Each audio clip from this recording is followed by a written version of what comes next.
What's good? It's Woog. We've got some pretty good news coming out of boxing. It looks like Raymond Muratalla is going to defend his IBF title against Andy Cruz, which we figured would be the case, but sometimes with boxing politics, things don't shape up in the way that they should. This is going to be Raymond Muratalla's first title defense since winning the vacant IBF belt in a fight against Zayor Abdullayev, who at the time only had one other loss to Devin Haney a few years ago. And Muratalla was elevated from interim champ to full IBF champ with the retirement of Vasily Lomachenko. So this is going to be his first title defense, and it's going against a former Olympic gold medalist. Not only that, but Andy Cruz, kind of famously beat Keyshawn Davis to earn the gold. So Andy Cruz is one of these guys who, since he turned pro, has had the reputation that great things are ahead. If you look at his amateur pedigree over the past several years, he's just got golds all up and down. Pan American Games, World Amateur Championships. This guy is about as decorated as it gets in the modern era. No, he doesn't have 2 gold medals like some do, but he, again, Olympic gold medalist and several continental, national, world championships.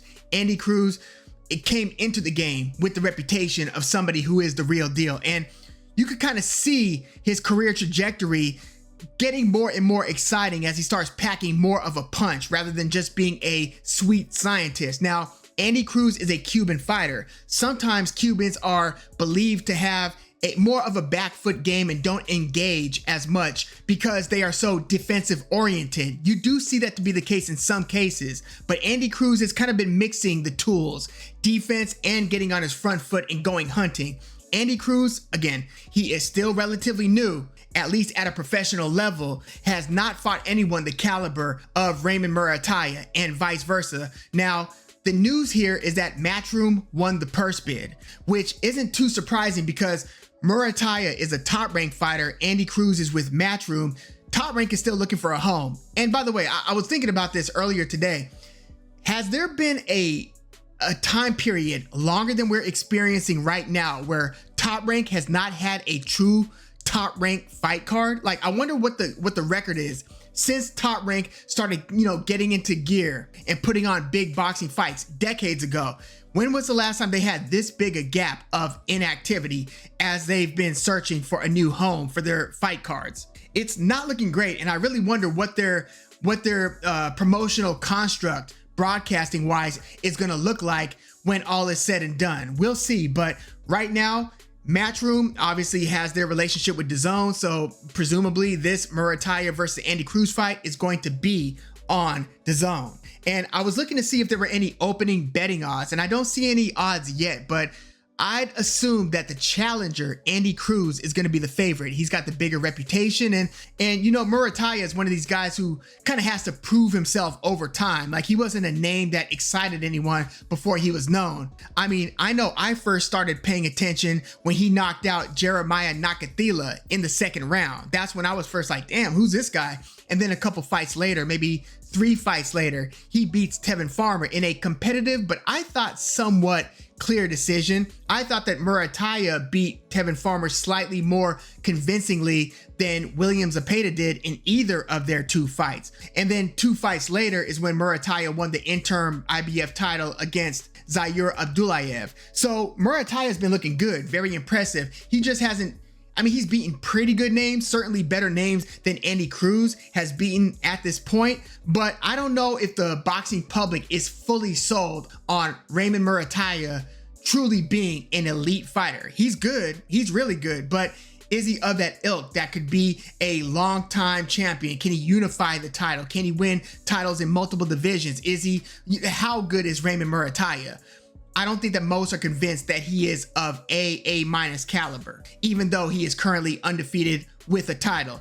Andy Cruz, on the other hand, you have some people who think that this guy is just destined for greatness. So again, when the betting odds open up, I'm assuming that Andy Cruz is going to be the favorite, but I really can't wait for this one. I'm glad that the purse bid is squared away. Now we're just waiting for a date. I know that the IBF put some pressure to make the fight by I think early December. I don't know if they're going to hold to that date. I do hope that it is in 2025 and not early 2026. I know we're already in late October. So yeah, if it could be perhaps early to mid-December, that would be ideal, but I wouldn't be surprised if this thing carries over to like January. But I'm looking forward to this one. I mean, we've got Raymond Muratalla, who's from LA or West Covina, but he's an LA kid, you know, LA County. And even though he's the one who's more experienced thus far at the pro level, he's 2 years younger than Andy Cruz. Remember, a lot of these Cubans and a lot of these longtime amateurs with the great amateur pedigree, a lot of these guys don't turn pro until later. Andy Cruz is 30 years old, so he's not a spring chicken biologically, but in terms of his fight career professionally, he's only 6-0. He's 6-0, whereas Muratalla is 23-0. And I find it interesting that I haven't yet seen an official reach measured for Andy Cruz. I know he's listed at 5'9", Muratalla is about 5'8", but I wouldn't be surprised if they look the same height when they're face to face. Muratalla on paper, 72-inch reach. So for a lightweight, that's pretty damn good. That's Floyd Mayweather's reach. That's Errol Spence's reach on paper. So 72-inch reach.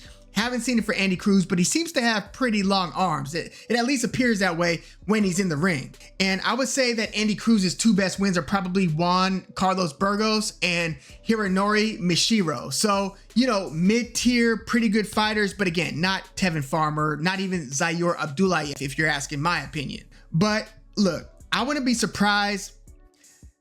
Would I be surprised if Muratalla wins this? No. Although my earliest instinct says to go with Andy Cruz via decision, I think I'm going to do a proper preview and prediction as we near the fight date, whenever that fight date is set.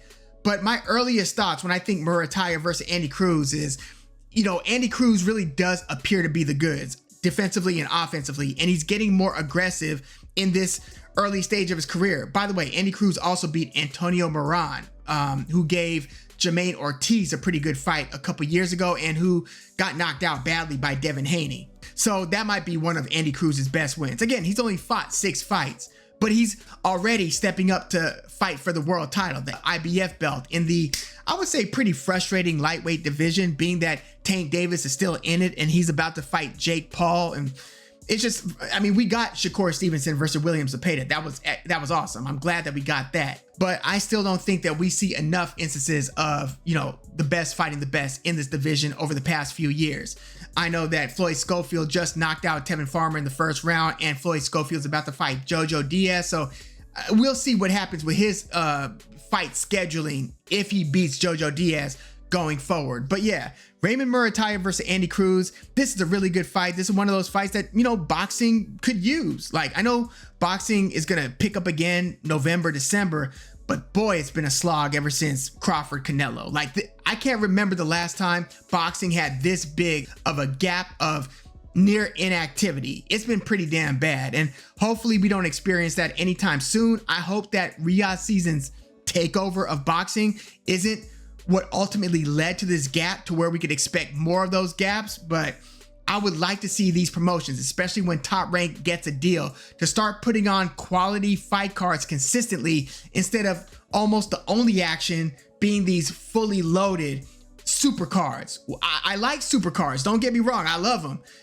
But if we could get those every now and then, but get more consistent action across the calendar, that would be ideal. But let me know what your earliest thoughts are between Raymond Muratalla and Andy Cruz. Again, this is a good one. We've got the kind of still under the radar, underrated, now IBF champion Muratalla against the heavily hyped Cuban Olympic gold medalist Andy Cruz. Who are you going with at this early stage? And how do you see whoever you think is going to winning? Again, I'm leaning Andy Cruz probably via decision, and I think it would be a damn close decision. I expect this to be a competitive fight. I don't think anybody's smoking the other in this one. But yeah, let me know your thoughts in the comments. Like the video, subscribe to the channel if you are into the fight talk. I'm Woog. Thanks for tuning in.